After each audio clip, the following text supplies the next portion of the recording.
Assalamu alaikum students, hope you are fine. I'm Miss Mahamad, your English teacher. So today we started our lesson number 8, that is in praise of famous men.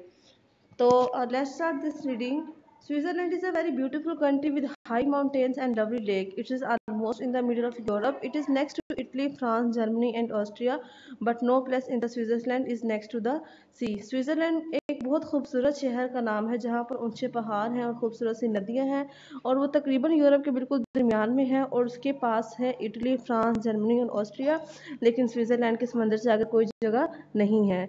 The people who live in Switzerland are called Swiss. The Swiss are good farmer and good engineer. You may have heard of Swiss chocolate and Swiss watches. जो Switzerland के रहने वाले लोग हैं उनको Swiss कहा जाता है. स्विस के जो लोग हैं वो एक बहुत अच्छे फार्मर्स हैं, बहुत अच्छे इंजीनियर्स हैं. आपने अक्सर Swiss chocolate and Swiss watches घड़ियों के बारे में सुना होगा.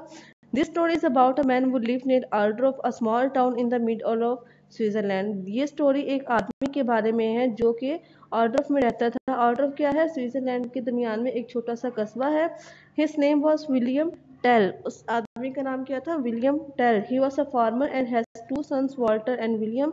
His farm was on the mountain near Altdorf. उस किसान के दो बेटे थे, एक का नाम वॉल्टर और एक का नाम विलियम था और वो पहाड़ों की साइड पर रहते थे ऑर्डर्फ के करीब.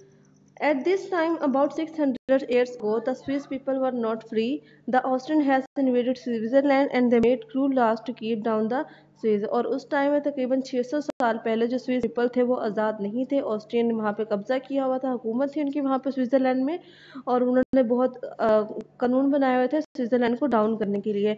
The Austrian leader in William Tell's part of the country was name called Gessler. This is one of the thing that Gessler did. और उस टाइम पे विलियम्स स्टोरी के पार्ट के टाइम पे उस शहर में एक गैसलर लीडर नाम की हुकूमत थी, लीडर नामी शख्स की हुकूमत थी.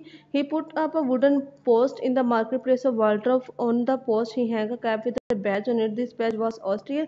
It was the badge of the king of Austria. उसने एक लकड़ी का पोस्ट लगाया था मार्केट प्लेस के एड्रेस में और उस पोस्ट को वहाँ पे हैंग किया एक कैप के साथ. उस कैप के ऊपर बैज लगा था. वो बैज ऑस्ट्रियन का था और वो बैज ऑस्ट्रियन के बादशाह का था. Gessler gave order that anybody who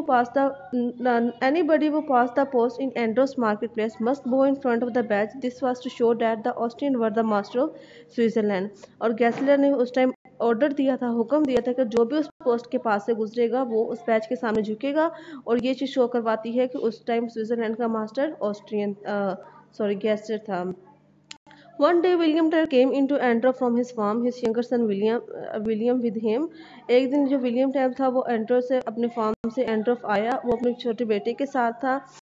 He did not have been told the order about the cap, and so they did not go as they went past the post. The Austrian soldier arrested them immediately and dragged them in front of the Gessler. Didn't you hear my order? Shouted Gessler. उसने उस post के बारे में नहीं सुना था इसलिए वो उसके पास से बिना झुके गुजर गया. तो वहाँ के जो सोल्जर्स थे उन्होंने उसे अरेस्ट कर लिया और उसे जल्दी से गैसलर के पास ले गए. तो गैसलर ने उसे कहा क्या तूने मेरे हुक्म के बारे में नहीं सुना? गैसलर चिल्लाया उसके ऊपर. I did not know about it until now, replied Tell bravely, but I refuse to go to anybody's cap. I will not do it.